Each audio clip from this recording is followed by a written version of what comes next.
안녕하십니까. 쪽쪽부동산입니다. 오늘 드릴 말씀은 정부가 재건축 관련해서 새로운 정책을 들고 나왔는데요. 이거에 대한 얘기입니다. 이게 주택 소유주분들, 즉 집 가지신 분들이 멘붕이 올 만큼 집값 안정화의 끝판왕 수준인데요. 어떤 내용인지 살펴보도록 하겠습니다. 요새 이제 기사에 이런 식의 내용이 많이 뜨더라고요. 서울 집값이 현재 조정이다. 그래서 오늘도 한 뭐뭐 미래가치 연구소 대표께서 이렇게 말씀을 하셨습니다. 그래서 기다리면 과거 가격에 주택을 과연 살 수 있을까요? 그래서 미래에 더 오를 수 있는 가치가 있는 곳이라면 지금 투자를 해야 된다라고 생각을 합니다. 그래서 한 대표가 현재 부동산 시장을 단기 조정 구간으로 진단을 했다. 이게 왜 그랬냐? 과거 데이터 분석을 통한 것이다. 그래서 뭐 음마아파트 같은 경우 보시면 1988년에 8천만 원으로 시작해서 현재 17억 원까지 오르는 동안 조정은 있었지만 하락은 없었다. 뭐 이런 설명이죠. 그래서 정부 규제가 막 지금 때리고 있지만 집값 하락에 따라서 단기 영향이다. 단기 영향 미치는 것이 사실이지만 중장기적으로 보면은 어차피 우상향이라는 얘기로 또 기사를 냈습니다. 근데 이렇게 말씀하신 근거가 음마가 올랐다라 약간 저는 빈약하다라고 좀 생각을 하는데요. 근로소득도 한 88년이면 거기 대비해서 5배에서 10배는 올랐을 거고, 물가 상승률도 연간 한 2%에서 3% 올랐을 거기 때문에 이런 인플레이션도 감안을 하셨어야 되는 거고요. 이런 걸 감안했을 때 단순히 8천에서 17억으로 20배 올랐다고 보기는 힘든 상황이고요. 만약에 제가 현재 조정이고 앞으로 오를 것이다 라고 말씀을 드린다면 저는 다음과 같은 근거를 제시를 했을 것 같습니다. 그래서 서울 이게 지도인데요. 여기서 이렇게 감청색으로 된 요 색깔이 있잖아요. 이게 택지개발하고 있는 곳이거든요. 그리고 이게 안쪽에는 이미 주거 상업단지가 다 들어서서 주택 공급을 하기 위해 보시면은 다 외곽으로 빠져나와 있어요. 택지가. 그래서 여기가 이제 노원구 쪽이고 이쪽이 위례 쪽인 것 같고 여기가 뭐 내곡이나 아니면은 개포 같은 지역인 것 같고요. 이쪽은 뭐 마곡이나 이런 쪽이고 여기 고양 쪽이고 여기는 검단 신도시 뭐 이런 쪽인 것 같은데 지금 또 요 부분은 이제 그린벨트예요. 이 색깔은 그린벨트라서 그린벨트가 서울시를 다 둘러싸고 있는데 이제 주택을 공급하다가 택지를 개발해서 주택을 공급하다가 안쪽에 더 지을 데가 없으니까 다 바깥쪽까지 지금 밀려난 상황이고 여기까지 공급이 다 되고 나면 더 이상 이제 아파트를 지을 땅이 없어요. 그래서 그린벨트를 하지 않는 한 그렇습니다. 그래서 앞으로 인구수가 줄긴 할 거지만 아직은 살만한 깔끔한 25평, 30평 아파트가 부족하고 주택 공급을 늘리려면 기존 주택의 재개발, 재건축밖에 없기 때문에 재건축 과정에서 한 번 더 시세 상승이 있을 거고 다음번 폭등을 마지막으로 인구수 감소와 맞물려서 아파트 값이 안정화 혹은 우하향할 것이라고 제가 예전 방송에서도 예상을 했었는데요. 그런데 이 재건축하는 과정에서 이제 수익을 얻기가 어렵게 되었습니다. 이게 왜 그런 거냐면 정부에서 민간, 즉 조합이죠. 조합이 짜던 정비 계획을 직접 관여해서 제시한다고 발표를 하였는데요. 이게 내용을 보면 지금 재건축 소유주분들은 충격을 받을 정도인데 서울시가 디자인하고 층수를 먼저 제안한다. 그래서 정비계획 전 과정에서 서울시가 개입을 합니다. 그래서 아파트 블록 단위로 쪼개서 개방성을 강화한다. 즉 무슨 말이냐면 이제 대형 평형 아파트를 쪼개서 그 주택 공급을 늘리겠다는 소리입니다. 그리고 검토도 아파트 단지별로 정비계획 가이드라인을 먼저 제시를 한다는 얘기인데요. 그래서 이 얘기를 좀 더 자세히 들여다보면 일단 재건축 재개발하는 절차를 보시게 되면 정비 기본계획 수립하는 그 안에서 서울시의 도시계획위원회 인가를 받고 구역 지정이 되고 나면은 이제 추진위를 설립하고 조합을 설립해서 등기하고 사업 시행 계획 인가받으면 분양 모집 공고를 통해서 관리처분 계획 인가를 받죠. 인가를 받아서 착공하게 되고 건물이 다 지어지면 입주를 하게 돼 있습니다. 근데 이 모든 과정 중에서 재건축 사업성을 결정하는 가장 기본 계획, 즉 골격이죠. 틀이 정비 기본 계획이요. 이 별표를 쳐놨는데 이 정비 기본 계획을 하반기부터 민간 즉 조합이 안 하고 공공 즉 서울시가 직접 짜겠다라는 거거든요. 그럼 뭐가 바뀌길래 이렇게 집 가진 사람들 멘붕이라고 하느냐? 정비 계획에 개입한다라는 소리는 아래 이제 정비 사업의 명칭이나 구역뿐만 아니라 도시계획 시설의 설치 계획, 그리고 공동이용 시설 설치 계획, 건폐율 용적률, 높이 층수에 관한 계획, 그리고 임대주택 비율, 그다음에 상업 업무 시설 설치 계획까지를 포함을 하거든요. 그래서 여기서 빨간색으로 쳐져 있는 게 중요한 게 도시계획시설 설치 계획에는 단지 안에 이제 도로나 공원이나 학교, 뭐 폐기물 처리 시설까지도 이런 걸 포함하고 지을지 안 지을지를 포함한다는 얘기입니다. 그리고 공동 이용 시설 이거 돼 있는 거는 요거는 커뮤니티 있잖아요. 이제 주민들이 아파트 주민들이 공동으로 이용할 수 있는 커뮤니티를 어떻게 할 것인가? 그리고 건폐율 용적률 높이 한다는 건 뭐겠습니까? 현재 아파트가 3,000세대인데 앞으로 몇 세대로 늘리고 몇 층짜리로 짓느냐에 관한 큰 틀을 짠다라는 얘기일 거고, 그리고 맨 마지막에 7번 임대주택 비율 그리고 상업 업무시설 설치 비율 늘리면 이런 것들은 또 없는 땅에 하나요? 없는 땅에 하는 게 아니라 아파트 부지 내에서 그 부지에 대한 소유권 가지신 분들, 즉 기존 주택 소유자들 지분을 땅을 떼서 하는 거거든요. 땅을 일부러 가져다가 이런 걸 기부 체납이라고 하는데 결국 이런 것들이 모두 재건축 사업성하고 연결이 돼서 공공시설의 비율 있잖아요. 공공시설 비율을 늘릴수록 사업성이 떨어지는 결과가 나올 수밖에 없고 기존 재건축 주택 소유자들은 멘붕이 온다라는 겁니다.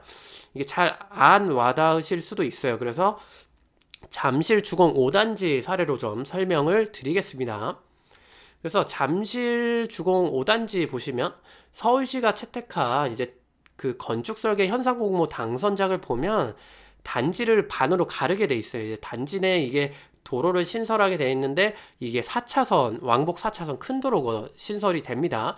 그래서 아까 3번에 이런 도로는 3번의 도시군 계획 시설 설치에 관한 사항이었고, 그리고 호텔이나 업무시설 대신에 임대주택 비율을 증대한다.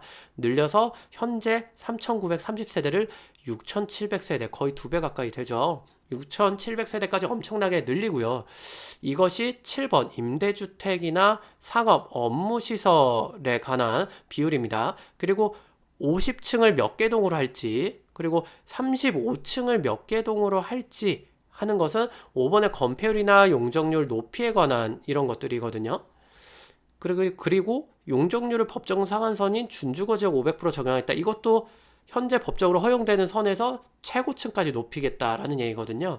근데 이러한 내용들을 잠실주공 5단지 할 때는 민간 조합이 짜가지고 서울시랑 이제 얘기를 했어요. 근데 민간 조합은 이제 현재 주택 소유주들의 이제 이익을 최우선으로 하잖아요. 근데 서울시는 이런 잠실 한강변 앞에 이런 입지를 공공이 조금 더 많이 이용할 수 있도록 임대주택비를 어떻게든 늘리고 싶어. 그래서 줄다리기를 엄청 많이 했어요. 그래서 이것도 이제 사업계획 승인 나거나 이런데 시간이 좀 걸렸었어요. 근데 이거를 이제 국가가 하게 되면 서울시가 직접 하게 되면은 이런 것들 마음대로 이제 주무를 수 있거든요. 그래서 만약에 이런 식으로 주무르게 되면 고급 주거지의 면모가 떨어질 수도 있어요. 결국엔 이제 세대 수가 많아져서 고급 주거지가 떨어진다는 얘기거든요. 이게 대형 평형에 이렇게 구성되어 있는 거를 임대주택 넣고 해서 잘게 쪼개기 때문에 고급 주거지의 면모가 떨어지고요. 그리고 단지 내 이렇게 공공을 위해서 자동차가 다니게 왕복 4차선 했잖아요. 그러면 시끄럽고 매연 문제가 날 수 있습니다. 그리고 결정적으로 임대주택 비율을 높이게 되면 여러분 임대주택은 공공분양이잖아요. 공공분양은 국가에서 저렴하게 공급하여서 하는 거기 때문에 이게 그 돈을 이제 기존의 주택 소유주들이 먹는 거거든요. 그래서 근데 그게 저렴하게 공급하다 보면 수익이 떨어져요. 그래서 결국 위에서 언급한 정비 계획의 항목들을 서울시가 정하겠다는 얘기는 사실상 재건축 소유주들 분담금이나 시공사 수익성의 큰 틀을 서울시가 정한다는 얘기가 됩니다. 그럼 이제 이 얘기를 재건축 주택 소유주 입장으로 한번 생각해 보겠습니다. 그래서 재건축 주택을 주공 5단지 같은 경우에 34평이 작년에 19억에서 20억 했거든요. 그래서 이렇게 19억에서 20억에 구입하신 분들 입장에서 생각을 해보겠습니다. 이분들은 건물 값뿐만 아니라 건물에 딸린 부지, 즉 땅을 먼저 보고 산 거겠죠. 그래서 건물은 감가상각으로 3, 40년 됐기 때문에 가치가 없으니까요. 그래서 소유자가 원하는 것은 본인 집이 재건축하는 비용이 3억 정도 든다고 했을 때 그 3억을 메꿔줄 만한 최소한의 땅만 일반 분양하는 분들한테 내주고 싶어 할 거예요. 근데 주공 5단지가 34평이 대지 지분이 24.5평이거든요. 엄청 대지 지분이 많은데 이번에도 공공성을 강조하다 보니까 이 땅을 많이 뺏겼어요. 그래서 이게 기부 체납한다고 뺏기고요.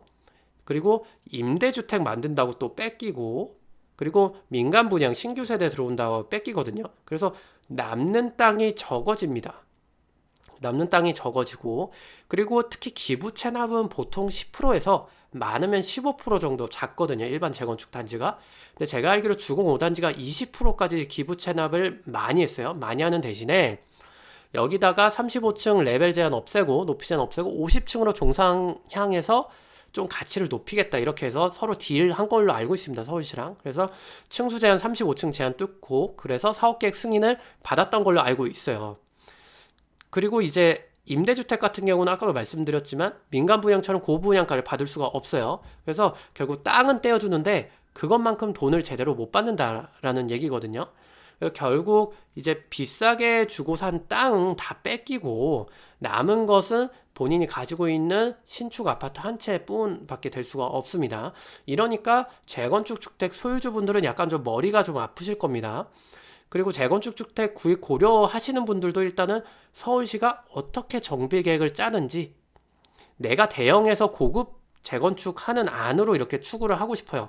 1대1 재건축이고 내가 전부 다 재건축에 드는 분담금 전부 다 내고 3억이든 4억이든 그리고 요거 아파트를 막 20억, 30억 그 정도로 될 정도로 고급화해서 만들고 싶어도 그렇게 못한다라는 거죠. 그래서 강남이든 어디든 재건축 재개발 사업에서 공공성을 강조하고 개별주택 소유자분들의 땅을 많이 뺏어가면 결국에는 수익 구조가 악화되는 것이거든요. 그래서 재건축을 살 메리트가 없어진다라는 겁니다. 그래서 여러분 앞서 말씀드린 내용이 사실이라면 서울시가 주택 공급 호수를 앞으로 좌지우지할 겁니다. 그래서 지금까지 서울에 땅이 없는데 어디다가 주택 공급을 할 것이냐에 대한 물음에 제대로 답을 못하고 외곽에 아파트를 짓고 신도시 짓고 했던 정부였는데요. 재건축 정비계획 내용에 관여함으로써 아파트 한 채당 최소한의 대지 지분만 만족을 하면 기존 3,000세대 들어설 아파트 부지에 2배 공급량인 6,000세대 아파트를 들어서게 할 수도 있고 반대로 3,000세대 그대로 공급을 안 늘릴 수도 있게 되었습니다. 따라서 서울 아파트 집값 안정화의 가장 중요한 요소인 공급량을 결정을 할 수 있게 되었어요. 지금 서울 아파트가 290만 호 뭐 아파트가 이렇게 있다라고 치면은 290만 호의 배로 공급을 할 수도 있습니다. 다 쪼개서 30평짜리 아파트 15평으로 다 쪼개서 이렇게 극단적으로 말씀드리면 쪼개서 다 공급 호수를 2배로 늘리고 집값 안정을 해버려야지 이럴 수도 있게 되었어요. 그리고 현재 정부 정책 방향이 집값 안정화에 초점이 맞춰져 있기 때문에 주공 5단지 사례에서 보셨듯이 한동안은 소형주택 그리고 임대주택 비율을 늘리고 공공시설, 아파트 단지 내 공공시설을 늘리는 방향으로 재건축을 추진할 것 같아서 재건축 투자하시려는 분들은 기부 체납 비율을 아마 거둘 수 있는 최악의 초점을 맞추고 수익을 따져보셔야 될 것 같습니다. 아마 주택법을 통해서 기부 체납 비율 가이드라인이 국토부에서 한 8%인가 돼 있어요. 근데 재건축 재개발은 또 주택법에 의한 개발 사업 절차도 아니고 그 도시개발 정비법 그쪽에 규정된 절차에 따라서 하기 때문에 8% 이거 제한에 머물지 않고 최소 15%에서 20%까지 많은 땅을 기부하게 될 것 같습니다. 그래서 제가 재건축 관련해서 영상을 좀 몇 개를 계속 올리고 있죠. 근데 재건축 주택을 매수하신 분들을 싫어해서 이런 방송을 하는 건 아니고요. 정부의 정책 방향이 객관적으로 불리하게 계속 흘러가기 때문에 다시 한번 재건축 매수는 현재 신중하시라는 말씀을 전해드리는 게 맞는 방향 같아서 방송을 하는 겁니다. 그래서 앞으로 정부가 정말로 하반기부터 재건축 정비계획 짜는 단지들 대상으로 목동이나 뭐 이런데 지분 쪽에서 소형 아파트 위주로 서울 주택시장을 재편할 건지는 주목해 봐야 할 것 같고요. 최소 기부 체납 20%는 잡으시고 최악의 상황 가정하셔서 재건축 수익을 따져보시기 바라겠습니다. 이상 방송을 마치겠습니다. 쪽쪽부동산이었습니다. 구독과 좋아요 감사드립니다. 감사합니다.